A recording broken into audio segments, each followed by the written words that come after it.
It was an exciting time when the Wii came out back in 2006. Motion controls were a new thing and Nintendo capitalized hard on it, with it clearly paying off for them. I, like most other people, was completely enamored by the thought of playing games in a completely new way. But much like the PS5 and Series X today, the Wii was pretty hard to come by at launch. It took 2 months to get one myself, and while that doesn't seem long in hindsight, when you're a kid, it seems like an eternity. It didn't help that I got a bunch of games for Christmas too that I couldn't do anything with. But when I finally did get my Wii, I could put that collection to good use. The highlight for me was Twilight Princess, which remains one of my favorite games of all time. Then there was the crowd pleaser Wii Sports, which got everyone and their mother to play games. On the opposite side of the spectrum was Red Steel, which seemed like it would be a fantastic time with its East meets West premise, but it's so rough in so many ways, and it's honestly one of my least favorite games I've ever played. And finally, in the middle of the pack was a little game called Elebits. Developed by Konami back when they weren't scum of the earth, the premise is fairly simple. A bunch of little electric generating creatures, the titular Elebits, are scattered around and you need to zap and capture them with your aptly named capture gun. Get enough of the little bastards and you can move on to the next stage. Doesn't sound exciting at first, but your capture gun also works like the gravity gun from Half-Life, which means picking up anything and everything you can and tossing it around, and that alone is what made me excited for this game as a kid. Can you blame me? Much like Darkwatch though, I didn't get very far when I first got it. I have a short attention span, sue me. Eventually I sold it, then rebought it years later, and now I've finally beaten it, and I'm here to tell you about it. You play as Kai, a little boy whose parents are both Elebit researchers, and as such, seem to care more about them than they do their own son, which naturally leads Kai to start hating the Elebits, despite them being the source of the world's electricity. One night, he wishes they had never shown up, and lo and behold, the power suddenly goes out across town, as the Elebits start acting strangely. Kai just wanted to watch his favorite TV show, and so he decides to go on a mission and capture the Elebits with his dad's gun. The story is told with these very well-drawn vignettes every 5 stages or so, though the voice acting can be kinda iffy. It's not safe. You'd better take my capture gun. You can also read a story synopsis whenever you like that seems to fill in more of the story, which is kinda weird because you're not told any of this before starting each stage, and have to go to an entirely different menu option to read them. Ultimately, the story is cute, but unobtrusive, and can largely be ignored. You start the game in Kai's bedroom and are given the simple objective of collecting a certain wattage of Elebits to complete the stage. Naturally, this involves zapping any and all that you see, or any that you find hidden within or under objects in the room.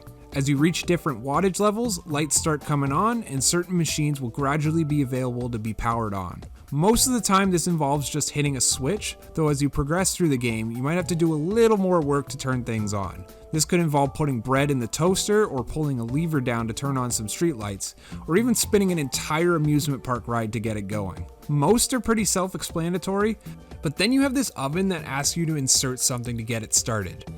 So what are you supposed to insert? The chicken that was already inside of it. While Elebits you find hidden throughout rooms will simply gain you more wattage, turning on all these different appliances and toys will spawn special electrically charged Elebits that won't gain you more wattage, but will instead help to level up your gun. The higher level your gun is, the heavier objects you can pick up, which leads to opportunities to find even more Elebits, and honestly, most of the fun you derive from this game is being able to make a complete mess of your surroundings by whipping things around, so it's in your best interest to level up this gun whenever you can. Just look at the kind of chaos you can cause in some of the later stages.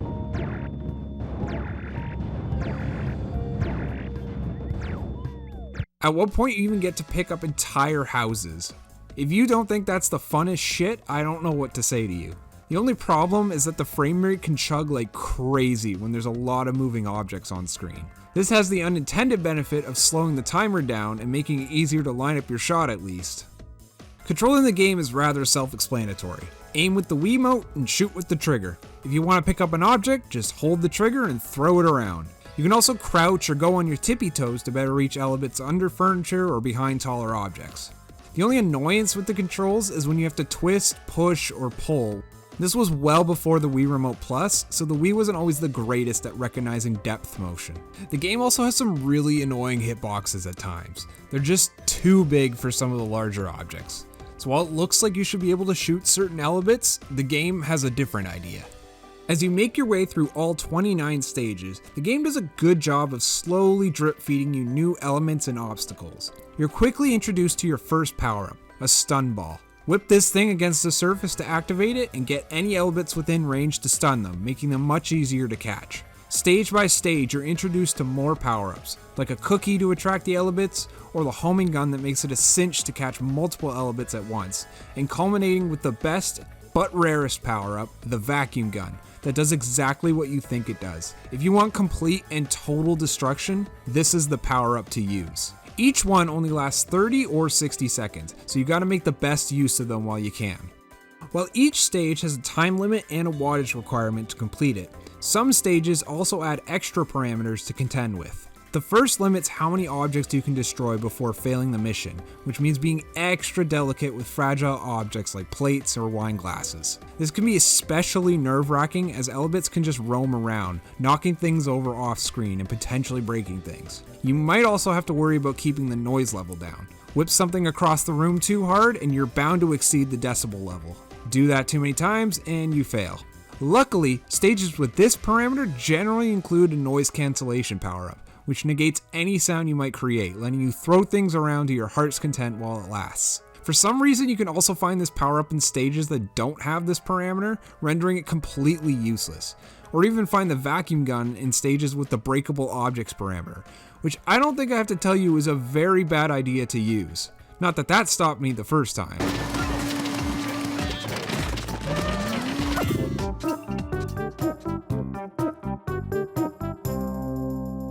These two parameters really add an extra wrinkle to your gameplay, and I like how differently you have to play if they're present. Unfortunately, most of the latter half of stages don't have either of them, and you'll never have to deal with both at the same time, which leads to these stages feeling kinda routine, as you're generally allowed to muck things up with reckless abandon. It would have been nice if they added some other types of parameters, like maybe the gun having a certain amount of charge that depletes every time you shoot, meaning you would need to be especially thoughtful of when and where you're shooting. Just something like that could have made the later stages feel less samey. Your gun will become susceptible to being damaged about a quarter of the way through the game. This can be done in a number of ways.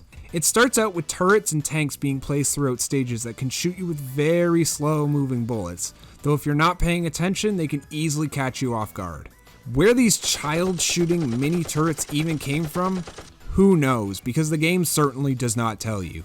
Shortly after, you're introduced to black Elebits that if shot will fly towards Kai's face to damage the gun. Swear to God that makes sense.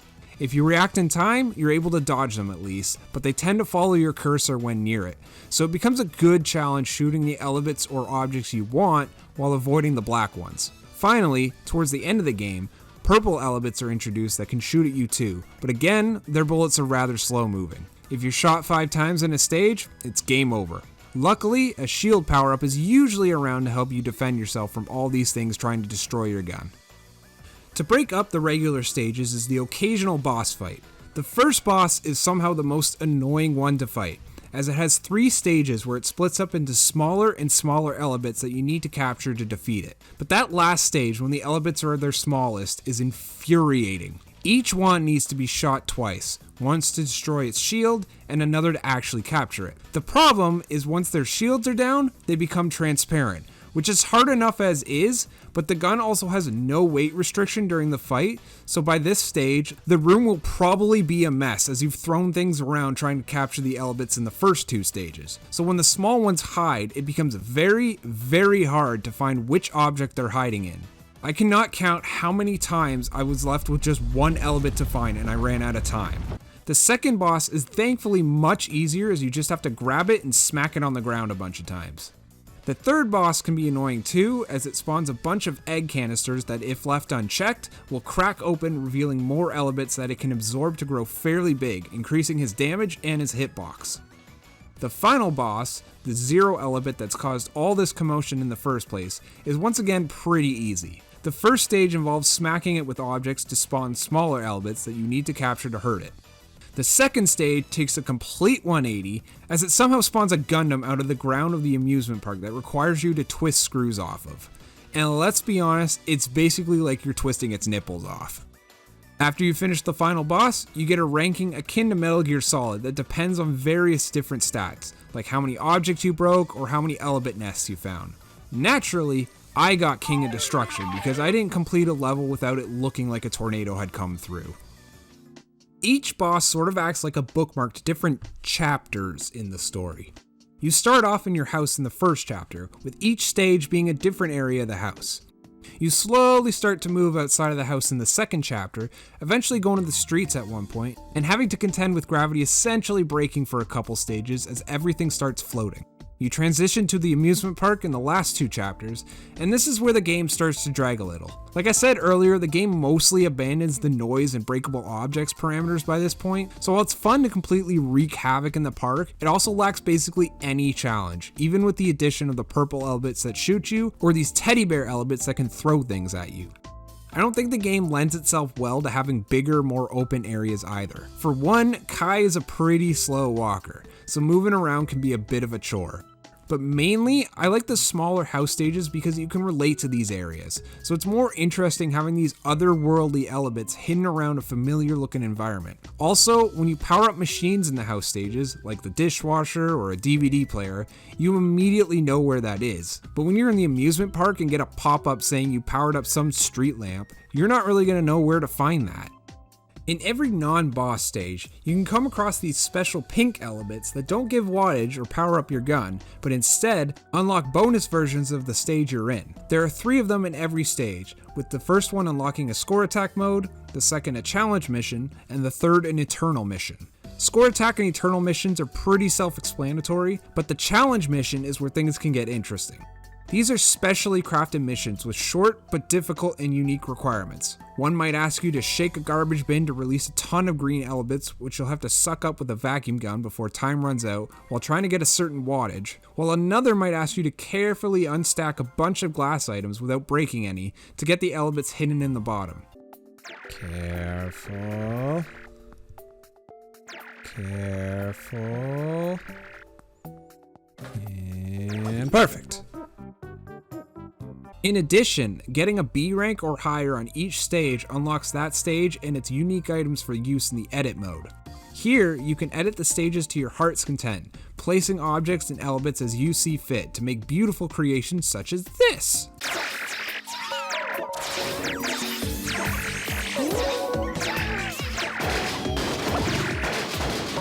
And that's most of what Elebits has to offer. Overall, it's a cute game with a lot of charm that just lets you cause a ton of destruction. That's pretty much what I was expecting from the game, and that's pretty much what I got. I think it could have benefited from fewer levels as there's a lot of repeat in the environments later on, and by stage 20 or so, it gets kinda repetitive.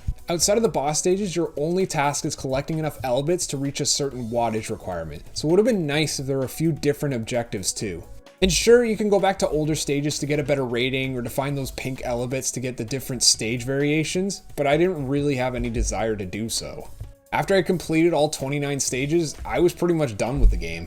That said, if the idea of just messing up a house or a street or an amusement park sounds enticing to you, I'd still say it's worth a try, even if it does wear out its welcome. But thank you so much for watching. I haven't decided what my next video is going to be on yet, but until that's up, have a good one. See ya!